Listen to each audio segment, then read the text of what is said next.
Hello, good evening Tribuners. Welcome back with me Mutiara in Indonesian News of Tribun Lampung. We will present you an updating and interesting information from every place in Indonesia. And here the complete news. The first news is dismantling the graves of persecution victims in the cage of the inactive region of Langkat. Have again exhumed the grave or exhumation of suspected victims of abuse in a cage behind the house of the inactive Langkat Regent. The tomb of the victim that was excavated was that of Dodi Santoso, a resident of Seribu Jadi B Hamlet, Laulugur Village, Salapian District, Langkat Regency. The dismantling of Dodi's tomb was carried out on Thursday, April 14, 2022 in the morning at about 3 hours. The head of public relations for the North Sumatran Police Grand Commissioner Hadi Wahyudi, said that Dodi only lasted 8 hours in the cage before he died.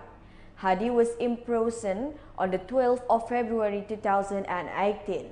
He was taken to the cage location in the morning, but in the afternoon, Dodi was reported that Hadi suspects that Dodi died because he was tortured.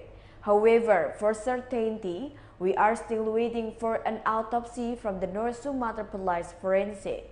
The victim's father, Maulana, confirmed that he had put his son in the cage of the Langkat Regent on February 12, 2018. At that time, Maulana himself broke his son. However, in the afternoon, he immediately received the news that his son had died. Maulana revealed that the reason for putting Dodi in a cage was because he was addicted to drugs. He admitted that he was unable to take care of Dodi until he finally gave up his son's healing by putting Dodi in a cage. Previously, the North Sumatran Regional Police stated that 3 people died as a result of the alleged abuse that took place in the cage belonging to Chairperson Kana, as he is affectionately known as Terbit Rencana Perangin-angin. However, only 2 tombs were dismantled, namely the tombs of Saryanto Ginting and Abdul Siddiq.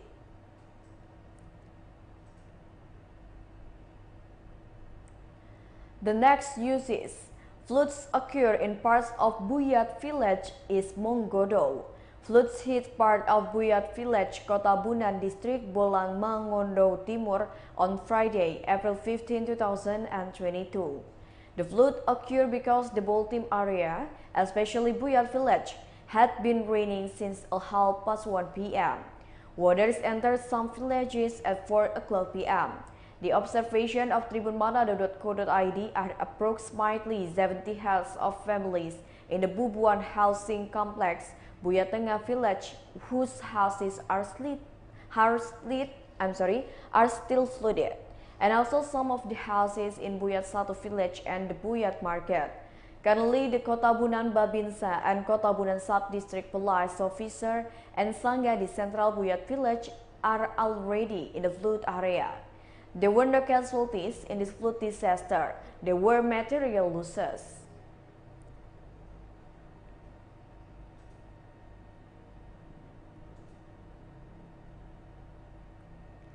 The next news is the case of hoarding 4,000 liters of subsidized diesel. The Nagan Raya Resort Police again says that 4,000 liters or 4 tons of subsidized diesel oil stockpiled by the perpetrators in the Darul Makmur sub-district, the local district, on Thursday, 14 April 2022 in the morning. The arrest of the previous case of boarding subsidized diesel fuel by arresting 2 perpetrators and evidence of 34 jerrycans, with each jerrycan containing 32 liters. In revealing the latest case with 4 tons of evidence, the police arrested 4 perpetrators whose operation was led by the head of the Criminal Investigation Unit of the Nagan Raya Resort Police Commissioner Adjutant Mahfud. As of Friday, April 15, 2022, 4 perpetrators were still undergoing investigation at the local police resort. Meanwhile, the evidence in this case has been secured to the resort police for further legal proceedings. Nagan Raya Resort Police Chief Police Grand Commissioner Adjutant Setiawan Eko Prasetya through the head of Criminal Investigation Unit Police Commissioner Adjutant Mahfud said that the perpetrators of hoarding diesel had been arrested in the Darul Makmur area.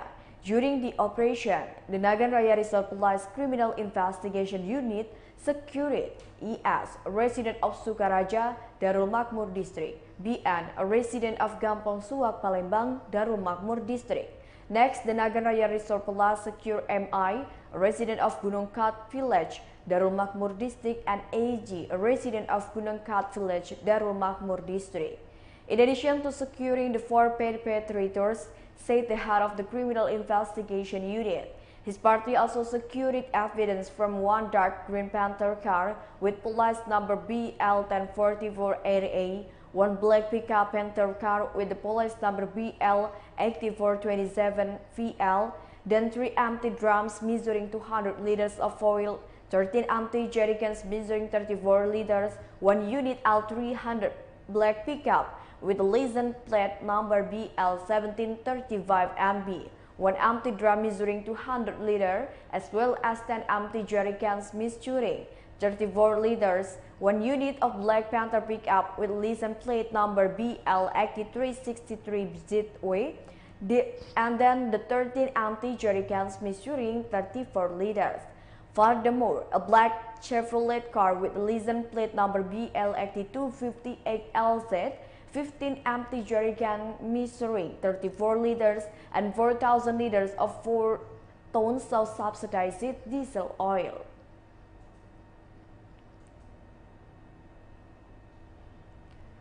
The next news is 3 children drowned on the beach found dead. Residents of Batu Merah Bawah, Batam were shocked by the sinking of 3 children on the shoreline of the Berdikari Foundation Perkasa Company on Friday, the 15th of April 2022. The incident occurred around 1 o'clock p.m. A local resident named Eddie said that from the information he got, this incident began at around 1:45 p.m. At that time, 4 children were seen heading to the beach, which was not far from their house. After a few minutes, the 3 children suddenly disappeared, so that a child who did not go into the sea went home and informed the local resident. Furthermore, a search is carried out by involving related parties.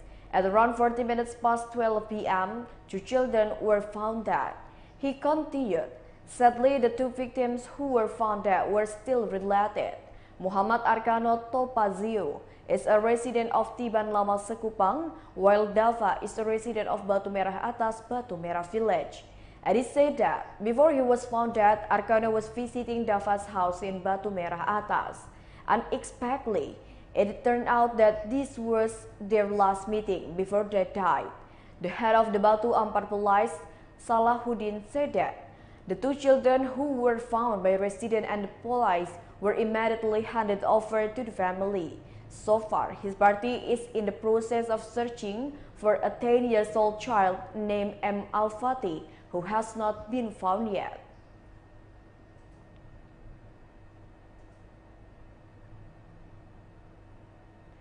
The next news is fire incident in South Banjarmasin.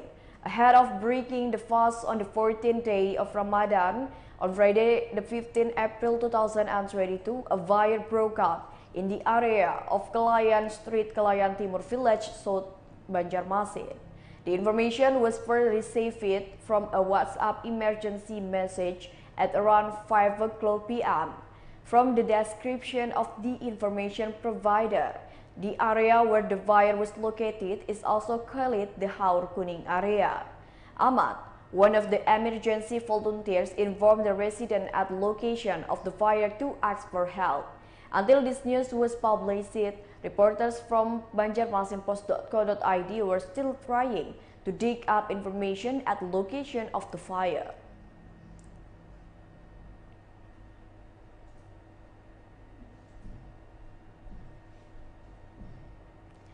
The next news is The action of officers buying takjil from above the toll gate is viral on social media. The unique action of officer buying takjil from above the Pisangan toll gate, Jatinegara District, East Jakarta, suddenly went viral on social media because it was done like someone fishing.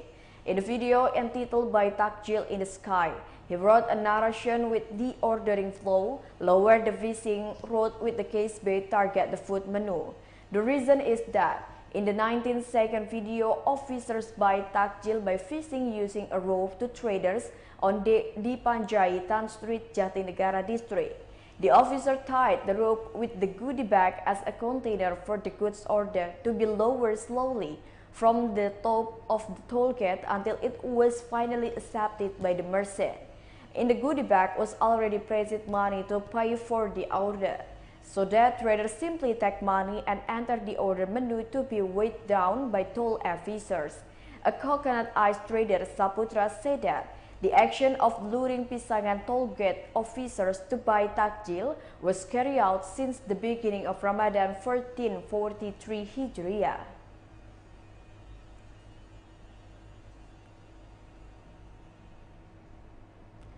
The last news is beef prices increase ahead of Eid.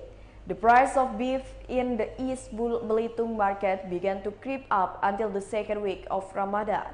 A beef trader in Manggar, Muhammad Maulana, said that the current price of beef is around 160,000 rupiah. Maulana said before fasting the price of beef ranged from 135,000 rupiah to 160,000 rupiah. He estimated that the price of beef near it could reach 200,000 rupiah. He admitted that he couldn't do anything about it because his down capital was already high, especially when the available goods were limited.